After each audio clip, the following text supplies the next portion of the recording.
ಮುಸ್ಲಿಮರಿಗೆ ಮೀಸಲಾತಿ ಕೊಟ್ಟಿರೋದು ಅಸಂವಿಧಾನಿಕ ತೀರ್ಮಾನ ಅನ್ನೋದು ಬಿಜೆಪಿಯ ವಾದ. ಕಾಂಗ್ರೆಸ್ ಸರ್ಕಾರ ಧರ್ಮಗಳ ಮಧ್ಯೆ ಕಂದಕ ನಿರ್ಮಿಸ್ತಾ ಇದೆ ಅಂತಾನೂ ಆಕ್ರೋಶ ಹೊರಹಾಕ್ತಾ ಇದ್ದಾರೆ ಕಮಲ ಕಲಿಗಳು. ಇವತ್ತು ಬಿಜೆಪಿಯವರ ಈ ಆರೋಪಕ್ಕೆ ಉಪಮುಖ್ಯಮಂತ್ರಿಗಳು ಸ್ಪಷ್ಟನೆ ಕೊಟ್ಟಿದ್ದಾರೆ. ಜೊತೆಗೆ ತಾಕತ್ತಿದ್ರೆ ಮುಸ್ಲಿಮರನ್ನ ಪರಿಷತ್ ಸದಸ್ಯರನ್ನಾಗಿ ಮಾಡಿ ಅಂತಾನೂ ಬಿಜೆಪಿಗೆ ಸವಾಲ್ ಹಾಕಿದ್ರು ಡಿಕೆ ಶಿವಕುಮಾರ್.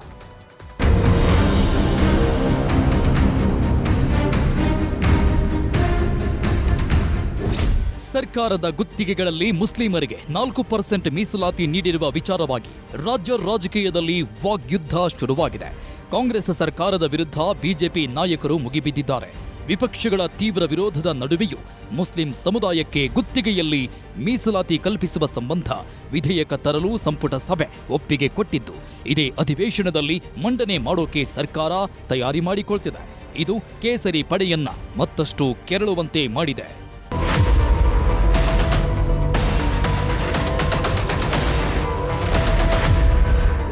ಮುಸ್ಲಿಮರಿಗೆ ಮೀಸಲಾತಿ ಕೊಟ್ಟಿರುವುದು ಅಸಂವಿಧಾನಿಕ ತೀರ್ಮಾನ. ಕಾಂಗ್ರೆಸ್ ಸರ್ಕಾರ ಧರ್ಮಗಳ ಮಧ್ಯೆ ಕಂದಕ ನಿರ್ಮಿಸಲು ಹುನ್ನಾರ ನಡೆಸಿದೆ. ಮುಸ್ಲಿಮರ ಓಲೈಕೆ ರಾಜಕಾರಣ ಮಾಡುತ್ತಿದೆ ಅಂತ ಕಾಂಗ್ರೆಸ್ ವಿರುದ್ಧ ಬಿಜೆಪಿ ನಾಯಕರು ನಿಗಿ ಅಂತಿದ್ದಾರೆ. ಈ ಬಗ್ಗೆ ಸೋಷಿಯಲ್ ಮೀಡಿಯಾದಲ್ಲಿ ಪೋಸ್ಟ್ ಮಾಡಿರುವ ಬಿವೈ ವಿಜೇಂದ್ರ, ಸರ್ವರಿಗೂ ಸಮಪಾಲು, ಸರ್ವರಿಗೂ ಸಮಬಾಳು ತತ್ವಕ್ಕೆ ಬಿಜೆಪಿ ಸದಾ ಬದ್ಧ. ಆದರೆ ಕಾಂಗ್ರೆಸ್ ಸರ್ಕಾರ ಮುಸ್ಲಿಮರಿಗೆ ಬಹುಪಾಲು, ಇತರರಿಗೆ ಅಲ್ಪಪಾಲು ಎಂಬ ನೀತಿ ಅನುಸರಿಸಲು ಹೊರಟಿದೆ. ಕುವೆಂಪು ಅವರ ಸರ್ವ ಜನಾಂಗದ ಶಾಂತಿಯ ತೋಟಕ್ಕೆ ಬೆಂಕಿ ಇಡಲು ಹೊರಟಿದೆ ಎಂದು ಆಕ್ರೋಶ ಹೊರಹಾಕಿದ್ದಾರೆ. ಇಷ್ಟಕ್ಕೆ ಸುಮ್ಮನಾಗದ ವಿಜೇಂದ್ರ, ಮುಸ್ಲಿಮರಿಗಷ್ಟೇ ಮೀಸಲಾತಿ ನಿಗದಿಯಾಗಿದ್ದರೂ ಉಪಮುಖ್ಯಮಂತ್ರಿ ಡಿಕೆ ಶಿವಕುಮಾರ್ ಅವರು ರಾಜ್ಯದ ಜನತೆಯನ್ನ ದಿಕ್ಕು ತಪ್ಪಿಸುವ ಹೇಳಿಕೆ ನೀಡಿ ಅಲ್ಪಸಂಖ್ಯಾತರು ಎಂದರೆ ಮುಸ್ಲಿಮರು ಮಾತ್ರವಲ್ಲ, ಕ್ರೈಸ್ತರು, ಜೈನ, ಪಾರ್ಸಿ, ಸಿಖ್ ಹೀಗೆ ಎಲ್ಲರೂ ಸೇರುತ್ತಾರೆ ಎಂದು ಹೇಳಿದ್ದಾರೆ. ಇದು ಕೋತಿ ಮೊಸರು ತಿಂದು ಮೇಕೆ ಬಾಯಿಗೆ ಸವರಿದಂತೆ ಎಂಬಂತೆ ರಾಜ್ಯದ ಜನರನ್ನ ಮೂರ್ಖರನ್ನಾಗಿಸಲು ಹೊರಟಿದ್ದಾರೆ ಅಂತ ಡಿಕೆಶಿ ಹೇಳಿಕೆ ಉಲ್ಲೇಖಿಸಿ ವಿಜೇಂದ್ರ ಗುಡುಗಿದ್ದಾರೆ. ವಿಜೇಂದ್ರ ಮೇಲೆ ಡಿಕೆಶಿ ಕೌಂಟರ್ ಅಟ್ಯಾಕ್. ವಿಜೇಂದ್ರರ ಆರೋಪಗಳಿಗೆ ಡಿಸಿಎಂ ಡಿಕೆ ಶಿವಕುಮಾರ್ ಕೌಂಟರ್ ಕೊಟ್ಟಿದ್ದಾರೆ. ಗದಗದಲ್ಲಿ ಮಾತನಾಡಿರುವ ಡಿಕೆಶಿ, ನಾವು ಎಲ್ಲ ಹಿಂದುಳಿದ ಅಲ್ಪಸಂಖ್ಯಾತರ ಬಗ್ಗೆ ಚಿಂತನೆ ಮಾಡುತ್ತೇವೆ. ಸಮಬಾಳು ಸಮಪಾಲು ಅನ್ನೋರು ಅಲ್ಪಸಂಖ್ಯಾತರನ್ನ ಎಂಎಲ್ಸಿ ಮಾಡಿ, 2 ಕ್ರಿಶ್ಚಿಯನ್ 3 ಮುಸ್ಲಿಮರನ್ನ ಕೇಂದ್ರದಲ್ಲಿ ಮಂತ್ರಿ ಮಾಡಿ ಅಂತ ಸವಾಲ್ ಹಾಕಿರುವ ಡಿಕೆ, ವಿಜೇಂದ್ರ ಈಗ ಪಾಪ ಅಧ್ಯಕ್ಷರಾಗಿದ್ದಾರೆ, ಅವರ ಲೆವೆಲ್ನಲ್ಲಿ ಇರಲಿ ಅಂತ ತಿರುಗೇಟ್ಕೊಟ್ರು.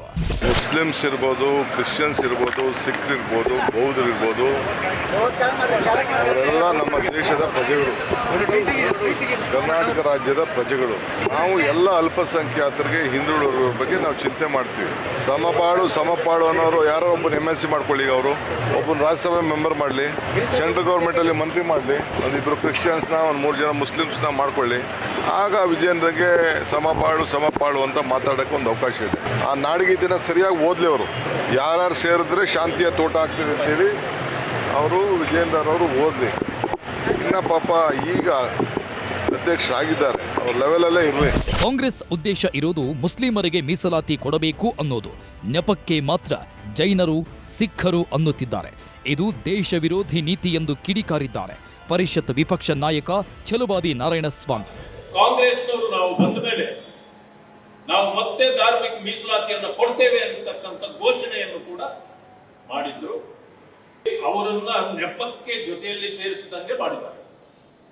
ಅವರ ಘೋಷಣೆ ಇದ್ದಿದ್ದು 4% ರಿಸರ್ವೇಶನ್. ಯಾಕಂದ್ರೆ ಅವರಿಗೆ ಮೊದಲು ನೀವು 4% ಇದ್ದಿದ್ದನ್ನು ತೆಗೆದಿದ್ರು ನಾವು, ಮತ್ತೆ ಇವರೆಲ್ಲರೂ ಸೇರಿದ ಮೇಲೆ 4% ಯಾಕಿದೆ?